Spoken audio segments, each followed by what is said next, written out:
Good morning, everyone. Welcome to the KDPG Sunday edition. I'm Ken Rice. 50 years, half a century, and yet for those who remember, it might also seem as if it were yesterday. 50 years ago, this past week, Dr. Martin Luther King Jr. was assassinated in Memphis. He was only 39 years old. People across the country reacted with shock and anger and outrage, and Pittsburgh was no exception. Lynn Hayes Freeland looks back at the local reaction to Dr. King's death. Martin Luther King was shot and was killed tonight in Memphis. Shots rang out at the Lorraine Motel, killing the Reverend Dr. Martin Luther King Jr. But that gunfire killed more than a man. It killed a dream that had been held by many. I was furious. I wasn't able to go out in the street, which is probably a good thing because I was filled with rage. We was having a meeting in the K Club, and somebody ran in and said, "They killed Dr. King." Anger and rage spread quickly. William Bowie Hayden was a local community activist with a broad base. The idea now is, do we want to avenge King's death? Well, you're damn right we want to avenge King's death. But we can't do it with a gas bottle. We can't do it with gangs roving in the street. Pittsburgh, like cities across the country, would eventually erupt. The assassination of Dr. King left too many open wounds to be contained. There was a lot of anger, a lot of frustration, you know. There was a Mainway store around the corner, a supermarket that was looted, and folks went in, and I went down there, a mixture of curiosity and a feeling just overwhelming. I wanted to strike back, I mean, quite frankly. How could you kill this man who had much greater patience than I and many others? Tension and anger continued to grow for the next few days and soon became too large for local police to handle. It started really on Palm Sunday. They were knocking out windows of the butcher stores. They broke into beer distributor. The National Guard and the state police forces will remain in place at full strength until further notice. Up on my street at the top of Homewood Avenue, Upland and Homewood, a Jeep sat, like a machine gun on the back of it, and helicopters flying. I didn't see that till later in, what was it, Boys in the Hood. I didn't approve of the burning and stealing and looting, you know, but it was, how do I reason with these people? It seemed no one knew exactly how to calm the streets of Pittsburgh. We're concerned here because we have National Guards, state troopers, and city law officials walking up and down, parading up and down in our areas. Lynn Hayes Freeland, KDKA-TV News. Memories of Pittsburgh from 1968. This morning on the KDPG Sunday edition, the impact that Dr. King had on this country and the struggle for human rights, and how several Pittsburgh neighborhoods are still struggling 50 years after his death. A little later, we'll hear from Marimba Malines, the head of the Hill Community Development Corporation, about economic promise and progress in the Hill District. Right now, though, we welcome two other guests. Rick Adams is Assistant Vice President at Community College of Allegheny County's Center for Learning. He was 17. As you heard him describe there, when Dr. King was assassinated. And Daniel Lavelle, member of Pittsburgh City Council from District 6. His family has deep roots in the Hill District. David Sherman is away this week. We welcome Julian Routh, staff writer for the Post-Gazette. Nice to have you along. Thanks for having me. Last Sunday, Julian and Steve Mellon produced a special commemoration of the King assassination and how it affected Pittsburgh. Very moving, excellent job to both you and Steve. Mr. Adams, let me start with you. You described how you were 17 years old. You said you couldn't go outside in the days after the assassination. Right. Where exactly were you and what was going on around you? Well, I lived at what would be the top of Homewood Avenue, Homewood and Upland, and we were under a curfew for like 5 days. And so at a certain point, I can't remember exactly if there was an hour, but certainly when the sun went down, you were supposed to be off the street. And I had never seen helicopters buzzing people. I mean, I would watch them shining a spotlight, a searchlight, and people running down the street who were on the street doing whatever, but none of us were supposed to be out and about. Describe the, I guess it would have been a tension between this very understandable rage and desire to avenge Dr. King's death, and how that contrasted with the message of Dr. King all along. He was all about nonviolence. Right. Well, I think the great shock was that he died. There were plenty that were much more provocative in what they were saying and advocating even. But all of us felt that how could this man be killed? And I mean, you got to understand, being a teenager, and we went down Homewood Avenue, I remember, and there were all of these National Guardsmen standing with rifles, We teased a number of them, saying, I bet you wish you were back in the suburbs. They looked as scared as anybody, as if they were in a war zone. And just to be patrolled by the military was an experience. I don't know how many Americans have had that experience, but you're never the same after that. And it made you think about, okay, what do you value? How did we get to this point? And how do we move forward? What sticks in my mind, and I was thinking about this the other day, was the smell. If you've ever been around where a house has burned and you had that wood smell, well, for several days, much of the city just smelled like that because there were so many structures that had been burnt. So that's something I remember. I remember the Jeeps and the military folks. And so those are impressions, as I said earlier, that it didn't really come back to me how that was in the back of my mind to that one movie. You know, LA's famous for having helicopters survey the people and try to prevent crime.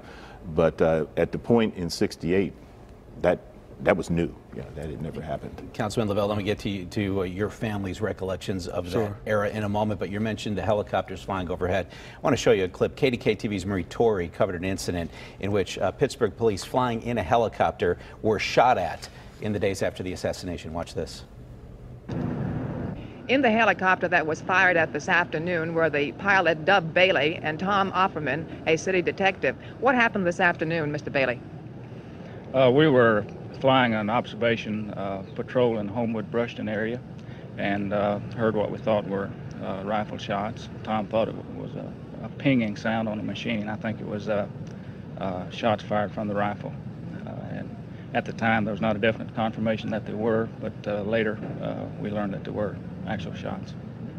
But you felt certain that they were rifle shots, Mr. Offerman? Yes, I heard a ping, something like hitting metal. And we set down in East Liberty and checked the copter over and couldn't find any marks. And then we received a report from radio that there was a man shooting at us in the vicinity of Westinghouse High School. Again, 1968 here in Pittsburgh, things we wouldn't see until decades later in the movies. Councilman Lavelle, your family was in the Hill District at the time. You're too young, of course, to go back to '68. But tell us about the impact on your family. Much of what I heard as a young person and the recollections from my family was put within a larger context, because usually it was around a conversation around the dinner table, the effects that the riots had on the community, and what was the appropriate response that our community should have to such an event. What strikes me as I watched that last clip you just played was it appeared that helicopter was sitting on the Lower Hill District site. And these riots were sort of on the back of the destruction of the Lower Hill District. And so there was this sort of built up anger and rage. I remember my grandmother just talking about how sad it was to be around at that particular part in time, that both government had been a part in destroying the economic fabric of our community, but then we also participated. And how should we participate? Was that the right response? And so for me, it was sort of more of an intellectual undertaking in many respects to try to understand how should we engage in our community and what are the appropriate responses to things of this nature. But those two events, unfortunately, have led to a community that has never been the same since. I have a question for both of you. After '68, Mayor Barr assembled a task force to look at what the root of the upheaval was, what the reasons were. Now, even though citizens had been very vocal about the conditions they were going through, the task force had found that there were a lot of tensions boiling up. There was going to be a burn day at one point before '68. I wonder, they made a lot of suggestions for what to do for the future. And, increase access to affordable housing was one of them. This is 50 years ago.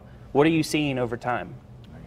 Well, one thing that struck me, I began observing the social demographics, if you will, of the black community. And one thing has remained constant. The unemployment rate has been 2 to 1 between the black and white community. Unemployment today, the black community is 6%. It's 16% rather than 6% among the white community.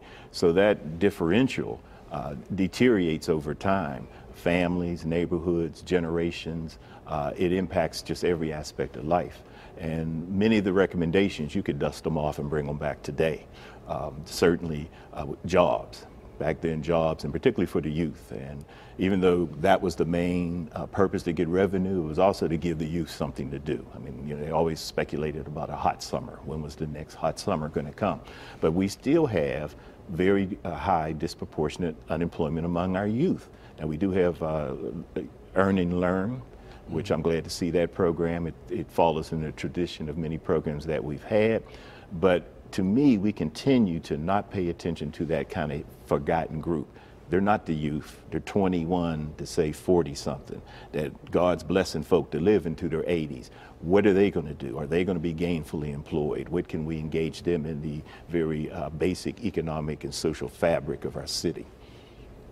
The fact that recommendations written 50 years ago would still be applicable today, that's incredibly frustrating. It's extremely frustrating, especially for an individual such as myself. I mean, the statistics that Mr. Adams already presented to points a very bleak neighborhood. And in many respects, our community is very bleak.